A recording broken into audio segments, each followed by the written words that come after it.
DS Balaiah. So இவர் வந்து நம்ம ஊருக்காரு, திருநெல்வேலி சுப்பிரமணியன் பாலையா அப்படிங்கிறது தான். ஸோ அவர் வந்து பார்த்தீங்கன்னா முதல்ல வந்து சினிமாக்குள்ளே வந்து வந்தது வந்து பார்த்தீங்கன்னா நாடகத்துலேருந்து தான். முதல் சினிமா அறிமுகத்தை பற்றி நம்ம இந்த இதில் பேசிடலாம். அவர் சினிமாவில் வந்து வர்றதுக்கு காரணமாக இருந்தது பதிபக்தின்னு ஒரு நாடகம். அதில் அவர் நடிப்பை பார்த்து மருதாச்சலம்ங்கிறவர் அவருக்கு ஒரு வாய்ப்பு கொடுக்குறாரு. அதுதான் சதி லீலாவதி படம். அந்த படத்தோட இயக்குனர் எல்லிசார் டங்கன்.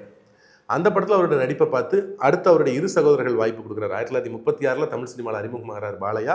37 அம்பிகாபதி படத்தில் எம்.கே. தியாகராஜ பாகவதற்கு வில்லனா நடிக்கிறார். அந்த படத்துக்கும் டைரக்டர் எல்லிசார் டங்கன். இந்த 3 படத்துலையுமே வந்து பாலையா வந்து நடிக்க வச்சிருப்பாரு. அந்த சதிலீலாவதியில் ஒரு சின்ன கதாபாத்திரத்தில் எம்ஜிஆர் அவர்களும் அறிமுகமானாங்க. ஸோ இந்த 3 படத்தையுமே எல்லிசார் டங்கன் டைரக்ட் பண்ணதுக்கப்புறம் பாலையாவுடைய அந்த யதார்த்தமான நடிப்பை பார்த்துட்டு நீங்கள் அமெரிக்கா வாங்க, ஹாலிவுட்டுக்கு வாங்கன்னுலாம் கூப்பிட்டுருக்காரு.